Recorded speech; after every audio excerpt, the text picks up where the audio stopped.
Welcome to the Forgotten ECE, the show where before and after school educators, summer camp and PD staff and CYWs have a place where they are seen, heard, and valued. I'm your host, Jamie Wegler, and I am so excited you're here.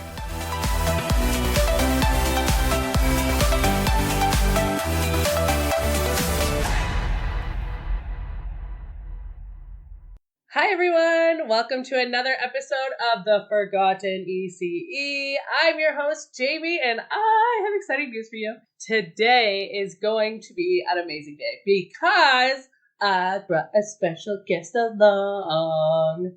I have brought with me my good friend, Rhi. I should say good friend and old coworker, but my good friend, Rhi. Everyone say hi, Rhi. Not that you can hear them.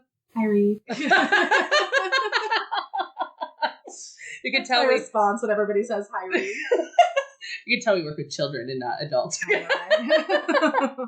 Rhi, tell everyone how long you've been working in the field. I've been working in the field for about 7 years, working with kids so much longer than that, since I was 16. Incredible. 32 now? 32 this year, sorry. That's because we're old. Yeah, we're old. It's fine. Remember when 30 was old? God, right. And for those 7 years, what program have you worked in? I have always worked in a school age program. I've also worked in toddler and preschool programs, but I've always mainly been a school age kindergarten and school age teacher. Rhi kicks butt and is an amazing, amazing school age educator. We worked in school age for a little bit together. That was a long time ago. It was a beautiful glimpse in life at one point. Wonderful time. And now we're 6 both months and then COVID happened. Literally. And then we're both now hating that we don't work together because it would be a really good program. It would be. Anyways, I brought Rhi here. I invited you here for a really important reason, to tackle the ever so popular and extremely needed to be talked about, especially now because our world is stupid, for lack of a better word, gender and gender expression. Let's start with some definition so that everyone listening knows what we're talking about. Yeah, so there's the difference between gender, sex, and sexuality. So gender is what you believe you are in terms of boy, girl, neither, both, any mix of whichever one you want to be. Sex is what you are physically born with. That is your physical body down to your genetics. And that can differ. It can be male, it can be female, it can be intersex. There are huge variations in that. And then there's sexuality, which is who you love. And that's not necessarily what we're going to be talking about today. We're going to stick with gender and sex because those are developmentally appropriate for all of our ages. That actually really leads into my next question. What is developmentally appropriate for the children in all of our programs, not just school age? So gender development actually starts at 2. 2 years old. Or slightly before, obviously depending on the kid. But it starts really, really young. That's when they start to identify and kind of figure out what gender is. So it is appropriate from age 2 up. And even honestly, in infants, there are different ways that you can show gender and kind of help them start to develop that, because it's going to be earlier in some cases. But yeah, everybody can talk about gender, no matter who they are, no matter what their developmental range. Gender is appropriate. And just to be super clear with anyone listening at this point, and if you disagree with what I'm saying, you should probably shut the podcast off now. And also that I just want to clear the air that talking about gender and gender expression, are you shoving that down kids' throats? Absolutely not. Kids are already talking about gender. They have been, they will be.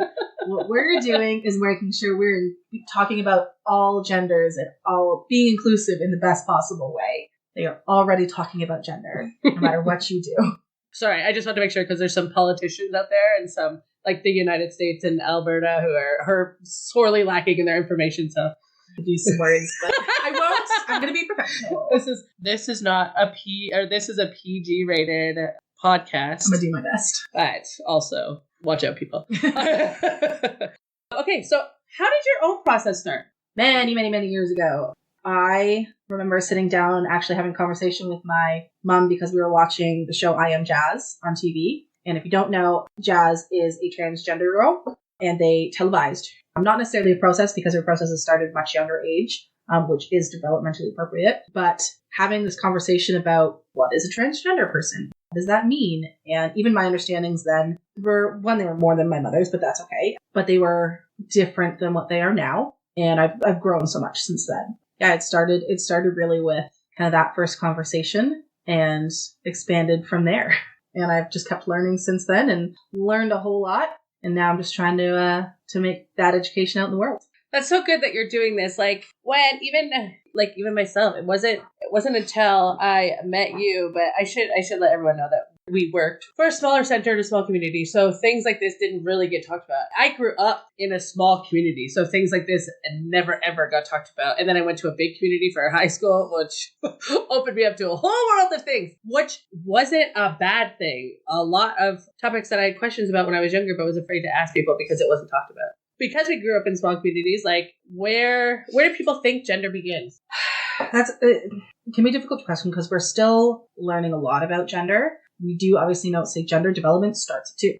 But because we live in a gendered society that, especially in the last few years, last couple decades, gender has been pushed since before you're born. Like when people start finding out they're pregnant, that's great. Whatever it is, 18 to 21 weeks, they get that ultrasound that tells you what the sex is. And people go, let's have a gender reveal party.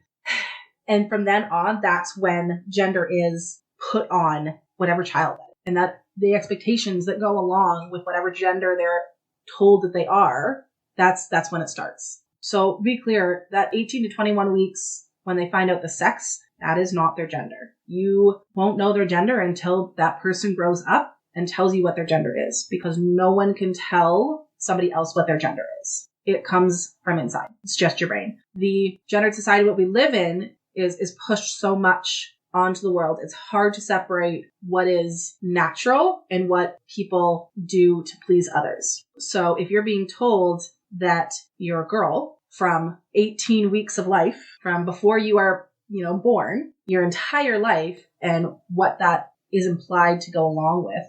So if you're being told what your gender is from before you're born and what the expectations are, either explicit or implicit, the ones that we don't necessarily think as, we're not telling them that they have to wear skirts and have long hair, but we are telling them that, what's the one saying that girls mature faster than boys?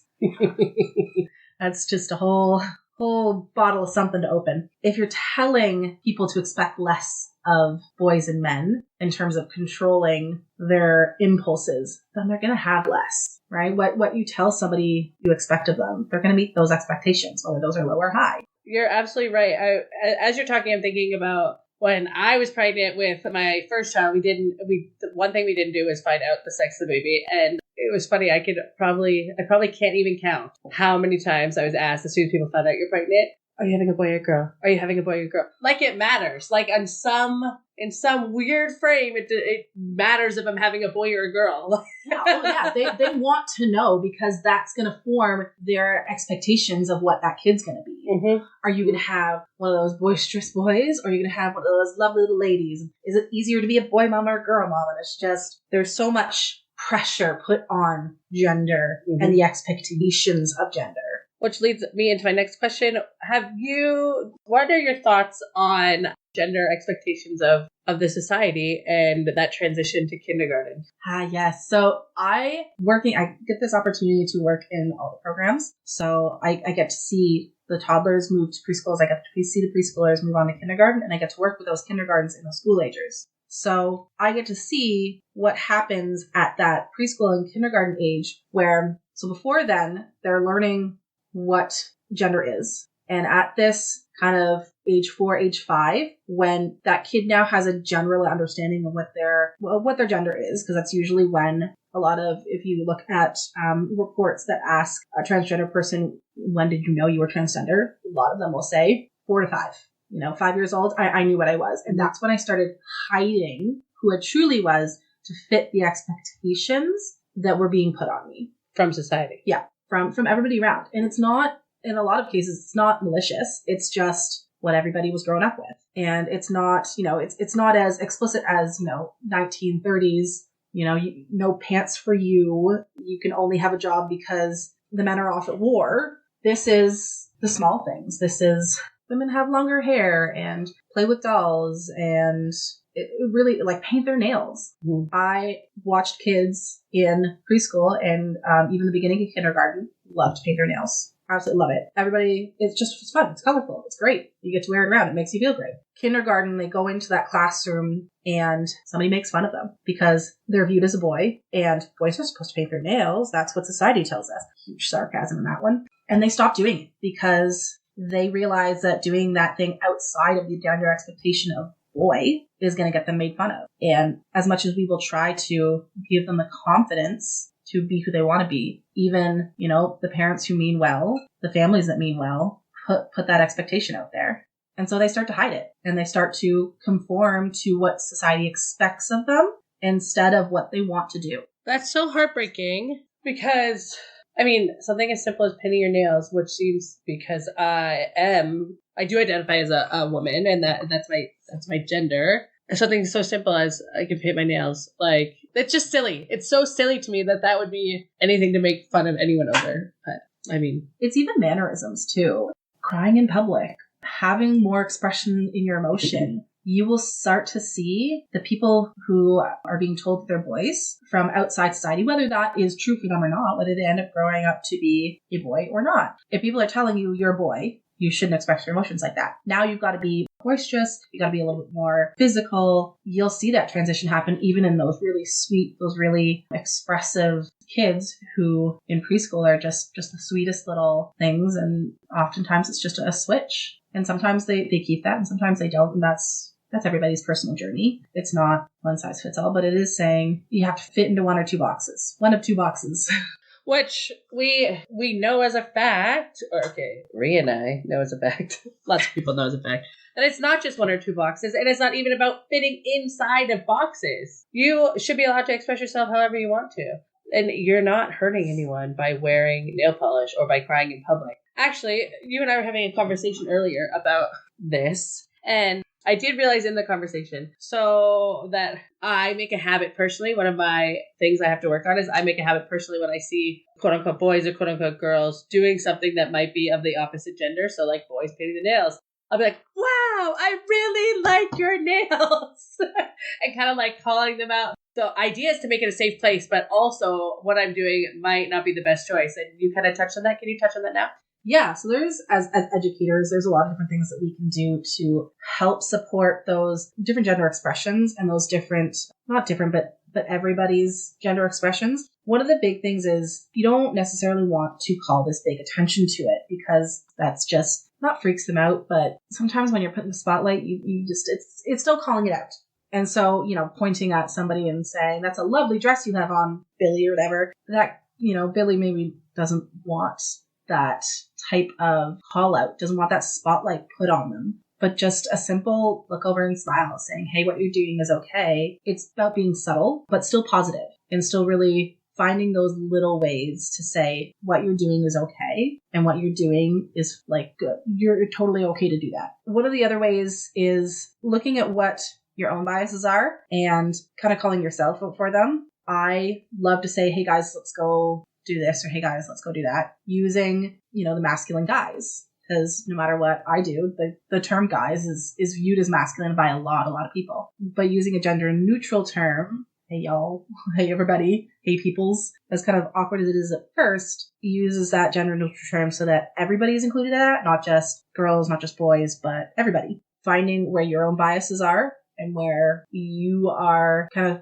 pushing others towards that typical gendered society. If you want to, redirect somebody from maybe doing something that you don't necessarily want them to do, what are you redirecting them to? Are you kind of pushing them towards, are you pushing little girls that you view as little girls towards the dolls? Are you okay with the girls roughhousing? Are you okay with, the boys chilling out, just doing something quiet? No, I get it. Like, we have to get uncomfortable in our own biases, because if you're comfortable with what you're doing, if you're not even willing to work at looking at your internal biases, nothing's ever going to change.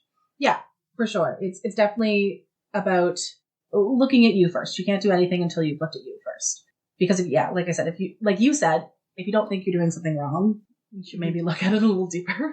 But what about people though that would argue to you and say, but we have no transgender kids here, or all of our kids believe they're who they are and it matches with their sex. So why should I be telling them about this?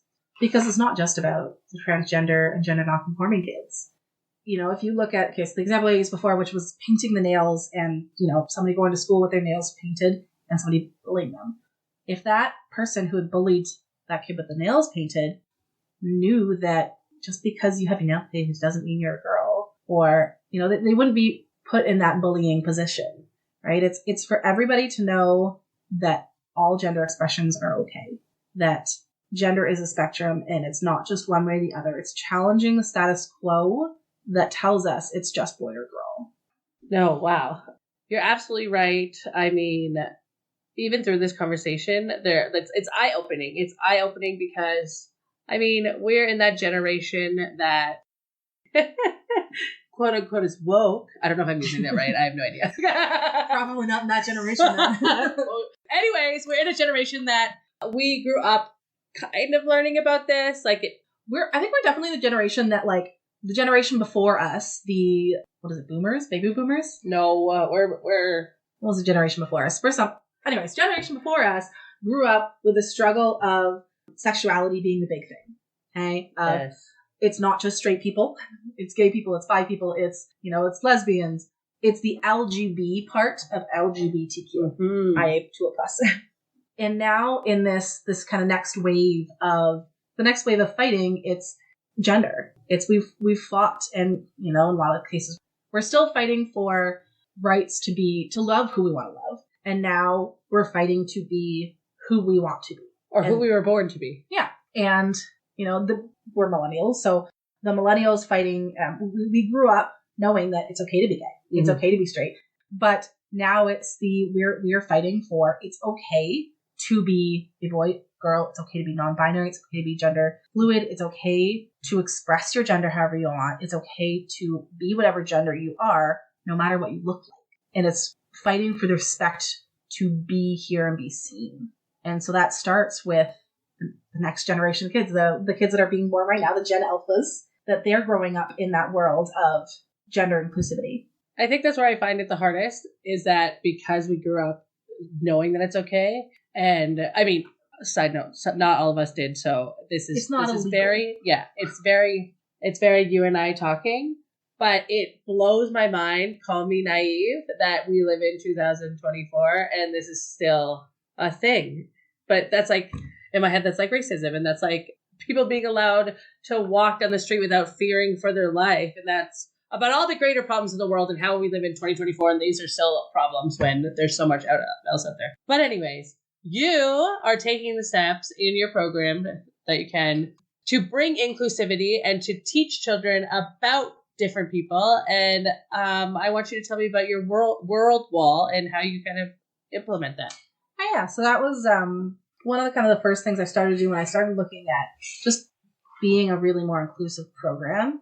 And not just in terms of gender and sexuality, but of race and religion and age and ability and everything that kind of falls under inclusivity. So my world wall is just, it's a big post wall that I have, and it's got as many different types of people as I could possibly think of and fit on that board. So I looked at race, and I've got a bunch of different people showing a bunch of different skin tones, because where I work in is very much dominated by the Caucasian, heterosexual, gender normative people. And if that's all you're seeing, you're thinking that that's the normal. And actually it's funny because I had a conversation, I brought a new book in specifically about race.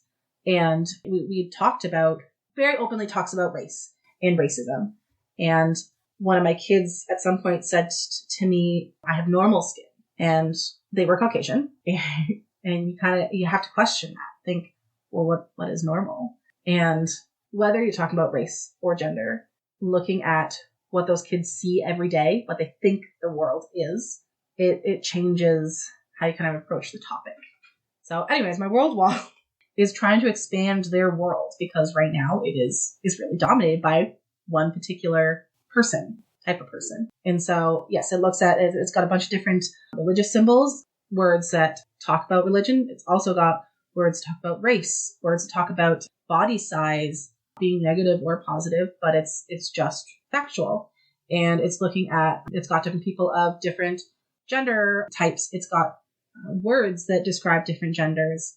It's got people of different abilities. It's got different types of people. It's got autism. It's got Down syndrome. It's got dwarfism. It's got people who are missing limbs or are either born with it, or the story isn't necessarily the point. It's just people look different. People are different. And there's so many different types of people. It's not just the ones you see going to school. It's not just the ones you see around town. Even in KW where I am, and that's not necessarily where I work, but it's not as varied in some spots. Ooh. And that's what I grew up in, honestly. I grew up in that white, straight world. Me too. Yep. I grew up in this really small hick village and had to go to the next town over to go to school on a yellow bus with horse and buggies driving down the road. And I can assure you I was sheltered and didn't know anything about anything until I ended up going to school in KW. Like, I don't think we had anyone come to school that was not white until I was in grade 8. So it was pretty... Yeah. Oh, yeah. One way, one view. There was nothing else. And as a kid who doesn't have access to, especially when we grew up, you don't always necessarily have access to the internet like you do now, but... Wow. Way to throw shade at our age. It's fine. But if you don't actively work towards making, whether it's your kid or the kids that you work with, if you don't expand the world, that's all they're ever going to see. Well, you made a great point when we were chatting earlier about this, that if gender wasn't as rigid, things like women's rights and men expressing their feelings it wouldn't be so much of a struggle yes. to fight for equality. Mm-hmm. If we're so focused on making people equal because, there's just men versus women, you're missing so many people. But it's viewing gender as a kaleidoscope. It's complex. It's so different than the two boxes. Mm-hmm. And if you view it as a kaleidoscope, if you view it as this big spectrum, you're not going to have the struggles you would in a binary system of a one versus the other system. I recently watched this video about people talking, I think it's a Barbie initiative or Mattel initiative, about girls talking about how when they were little, they wanted to be engineers, that they wanted to be astronauts, so they wanted to be a quote-unquote man-driven career, or vice versa. This particular video wasn't talking about, but men wanting to go into caregiver roles or ECEs or teachers, and how by a certain age, kind of what you were saying, all of a sudden that changes and they stop wanting to be those things because the resources aren't there and the people who believe in them aren't there. It's shown that women are actually nurses and teachers and caregivers, where then men go off to work in factories or can be engineers or can be doctors and astronauts, and that's just how the world is, and it shouldn't be like that. The STEM products, right? Mm-hmm. And you see that at the kindergarten age. Like mm-hmm. they really start to move into what society expects them based on their gender. Like, what do you want to be when you grow up? A mom. Which there's nothing wrong. I'm not saying there's nothing wrong with that. There's anything wrong with being a mom. Be that 100%. But also, there's a whole world out there that you can be a mom and be something else. But we still live in this ideology, even though we know it's not financially right. But we live in this ideology that girls can be moms and that's it. Oh yeah, and it's such a thing too of what you expect of somebody becomes their reality. They're going to meet those expectations if you kind of give them that level. If you don't expect much of somebody, they're really going to meet that expectation most times anyways. But if what we're expecting because of somebody's gender is something, then oftentimes mm-hmm. they're gonna meet that. Whether you say that explicitly out loud or if you say that implicitly in your little everyday actions, mm-hmm. it's gonna happen. And we see that every time, or I see it every time when we go from the beginning of kindergarten to the end of kindergarten to school age and on. Even now, like all of my kids that I have right now, I can't say all, but not even the kids that I have right now. All of the kids that I've ever really had have this expectation of, especially when they get to the older grades, 2s, 3s. I say older grades, but older grade for us. Yeah, older grades for us. They go into this, this person's got a girlfriend, this person's got a boyfriend. They start to talk about that because that's when it generally really starts to talk about mm-hmm. it. You'll always find that it's boy-girl pairings. It's the heteronormative pairings that you see. And even though my kids know a boy can marry a girl, or a boy can marry a boy, and a girl can marry a girl, or women, they know that lesbians and gay people and bi people, they exist. But they're still, they automatically pair. They go to that heteronormative because that's what they see. The LGBT community is spread out throughout the world. We are everywhere. And whether or not we see that is the difference. You're absolutely right. It's spread out it's spread out everywhere because it is. Yeah, we're not just one like pocket of geographical community. We're literally everywhere. Yes.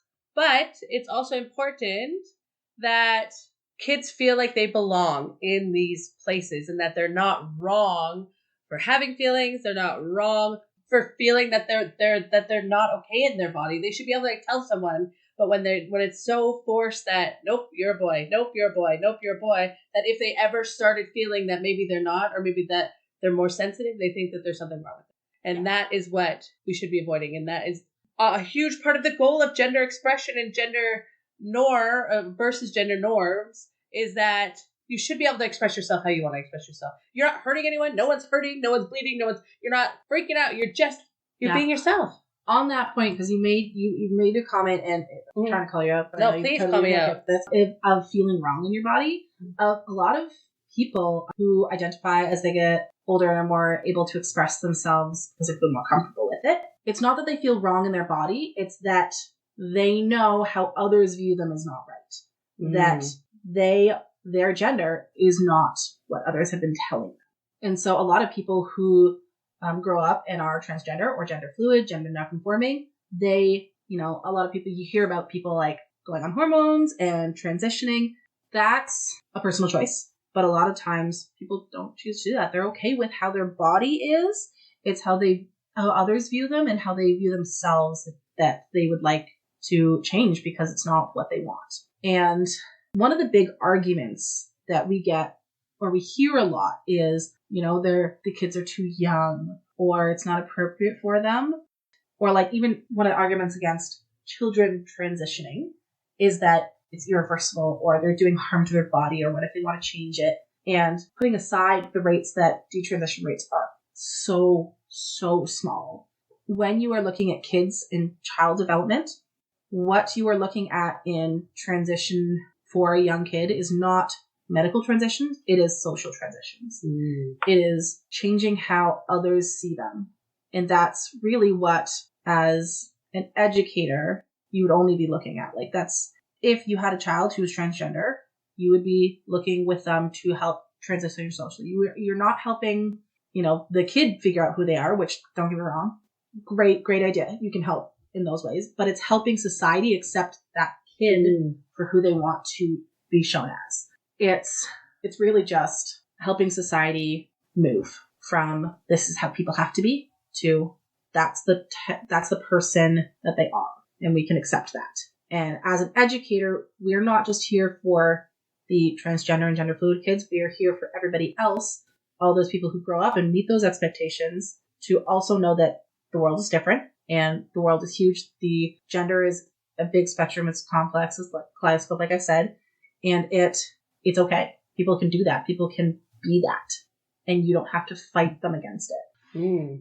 Which leads me actually to my next question. And I do want to thank you for pointing that out because I did not know that. So thank you. But have you personally have had any pushback from implementing, like anything into the classroom or your word wall or talking about gender expression or gender in your programs? Oh, I definitely have. I think in the time that we are, I always will. And that's a struggle that I always have, but I'm going to keep pushing back because maybe one day, that Gen Alpha that's growing up won't have that pushback. And I understand parents want the best for their kids. They always do. You hope. We hope. We always hope. And the issue, and I say issue with a certain sense of sarcasm because gender isn't necessarily an issue until somebody makes it an issue. I think LGBTQ+ has been made politicized because some people think that they have the right to tell others how to live, and they make it, a lot of their arguments are surrounded by, well, it's not good for the kids. But science and research is now telling us, and it has told us for a very long time actually, that it's better for the kids to explore their gender, ways to express themselves. One of the 4 foundations got belonging, well-being, expression, and engagement. Got there. We're so good at our job. ADHD in both of us. That really is what it is. I should precursor this episode. Just so you know, both we and I have ADHD, so follow us. We try. So yeah, okay, so the four foundations of childcare: well-being, engagement, expression, and of course now I've forgotten the 4th one again. Well-being, behavior. Belonging. There we go. Where's my book? My book's over there somewhere. It's fine. Okay. All right, let's try this again. I love us. I know. We've got this. We totally have this. Okay. So, the 4 foundations of childcare of ECEs: belonging, well-being, engagement, and expression. We are supposed to be able to help children express themselves, all facets of themselves. And part of me really wonders what the world would be if it wasn't so gendered or binary in the gender that we have. If we had a spectrum, what would expression look like for all these kids? Because I really do wonder. It's obviously a question I'm not going to have answered, especially in my lifetime. Maybe one day in the future. But for right now, we're still very much working the binary. But it's also looking like not just at the 4 foundations, but the code of ethics and the government itself and their laws of. Yeah. Oh, yeah. At least in my child care center, we are nonprofit. We are a public organization. We are not religiously affiliated. We're not politically affiliated. We are public. We are supposed to be for everybody. And that includes, in their inclusivity, the right not to be discriminated based on your gender. But it also means that, especially in our code of ethics, we say we're supposed to be an inclusive community. And it's working towards really meaning that, not just saying it, which a lot of centers do.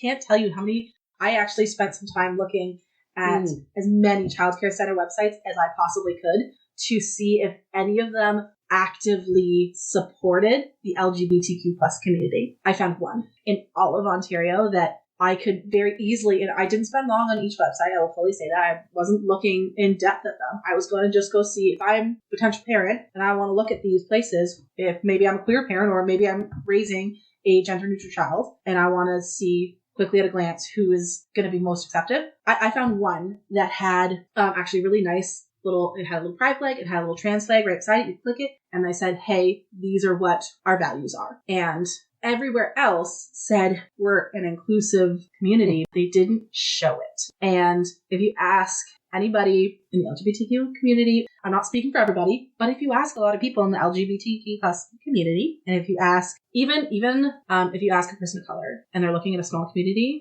if you see that, all you're looking at is straight, white, heteronormative kids, you're not going to feel very included. And yeah, you might not get, chased out of there with rocks and a pitchfork or whatever, but you still want to be able to feel like you belong. And part of our job as an educator is to make people feel like they belong, make people feel welcome to be expressive of who they are. In Canada, we have the laws. You're not allowed to discriminate based on gender, based on sex, based on ability, all that jazz. So as a public facility, we should really be going into that.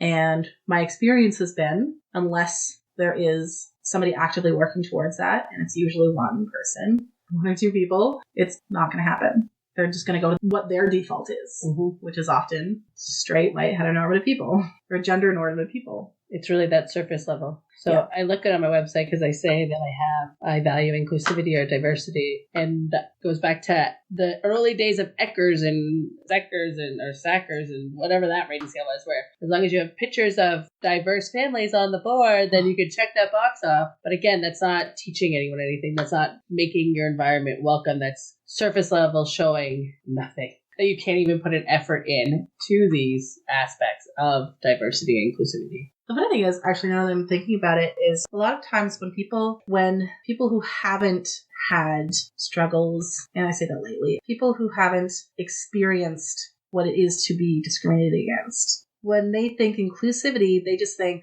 well, I'm not going to attack that person, or, you know what, I've got this policy that says We won't stand for anybody being, abusive or for any abuse towards people of the LGBT plus community, or, we won't stand for racism. And that's great. Don't get me wrong. I'm not trying to say that's not good. Those policies are always great to have. But when we say inclusive, we mean, it's not just that we're welcome at the table. It's that the table is set for us. Don't look at me like that. Sorry. That was really good. Oh. I changed my face. I'm sorry, guys. You can't see it. Carry on. But anyways, yeah. So it's not just that we're welcome at the table. It's or that we're not going to get thrown away from the table. It's that the table is there for us too. The table is set for us. The table is built for us, and that we feel comfortable being who we are at that table. And so working in Child Care Center, working in the school age program, part of me feels a little defeated because oftentimes at that point in the school age program, you're working against stuff that's already put in place. Mm-hmm. You're working against changing what that kid already has built and views as their society, which is oftentimes binary, and especially when it comes to gender. You are, I feel like my job is not tearing down, but like trying to help rebuild this idea that they already have. Where it gets a little frustrated when I see, even infant programs, infant, toddler, preschool programs that aren't helping those kids express themselves fully, that aren't looking at the biases that they have. And by not looking at those biases, we're putting our own biases in. Yeah, it can get pretty frustrating as a school age educator looking at that and feeling like you're working a losing battle, because by the time they get to us, they already have those. They're already hiding. Mm-hmm. They're already have that binary system in mind. Mm-hmm. And now it's breaking down the wall that they're hiding behind before you can even get to the groundwork of letting them know they should be accepted for who they are. These gender expressions they're not end all. No. Yeah. Oh, that was deep.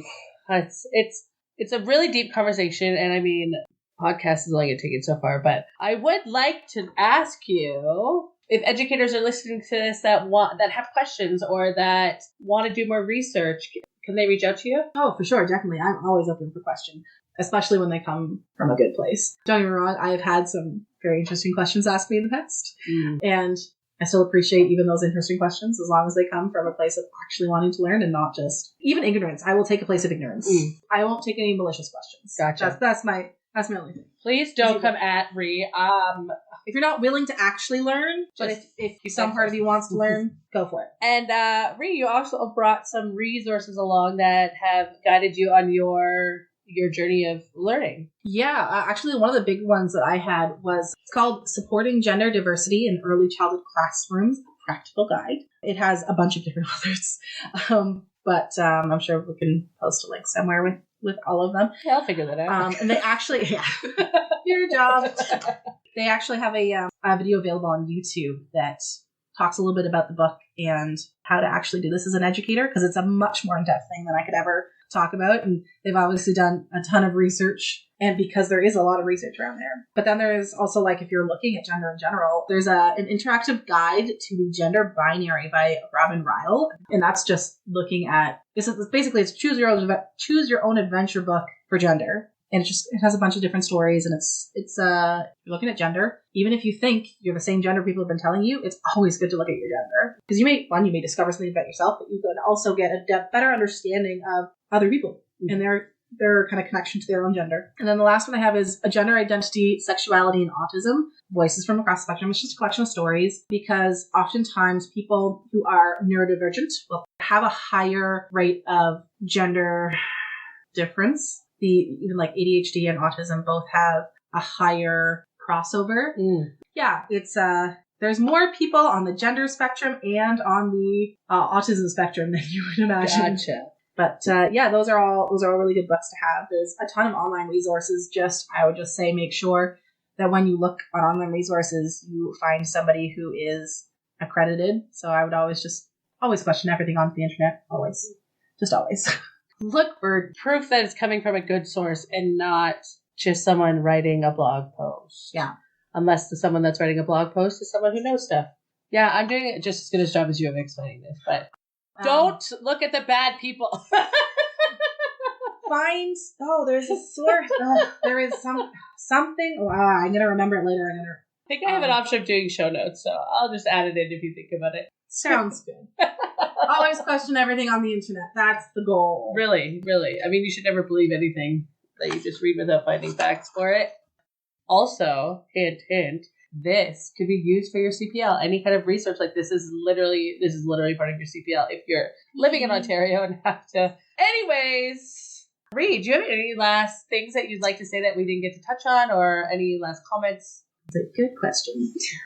You're like, lots, but how much time do we have? Honestly, I think one of my biggest things is, as an educator, as a person, look at your gender, question your gender. Even if you end up at the same place you are now, it's a very interesting journey to go on. And I think it helps with the empathy of connecting with other people. And whether that person is a 5-year-old kid who's learning to hide who they are, or whether that person is a straight white man in his 40s. It helps with empathy to understand where somebody's coming from. Rhi, this is so informative and so much fun. It's always fun talking to you, though. So much fun. We're a disaster sometimes. Don't ask us how long it took us to get ready for this. 7 hours. But also, you're welcome. Thank you so much for joining me on the Forgotten EC. I'm sure you'll be back again to talk about lots of other things, but this was super exciting that you were my first real interview on the podcast. Super happy to be here. Love to talk about this stuff, so. Amazing. Rhi's email address and some information on the books that she shared will be in the show notes. As always, if you have any questions, concerns, comments, you feel free to reach out to me. And I know at the beginning of the podcast I said if you're not comfortable talking about this stuff, you can stop here. Honestly, if you're going to come at me because I'm talking about this stuff in a place that's not in a learning way, just save it. I'm open also to talking deeply about beliefs or about what it is you're looking at, but it needs to come from a spot that's not being a jerk, being open-mindedness. If you're open to changing your mind, let's talk. Exactly. That makes sense. Anyways, this has been a little bit longer than normal, so there's no time for a question time, but please send those questions. Please join me in the next 2 weeks for the next episode. And we're actually recording this on Good Friday, so happy Easter if you celebrate that. Happy long weekend if you get a long weekend. Oh, Eid is coming up. Happy Eid. And it's Ramadan. Happy Ramadan. Have a fabulous day. Bye.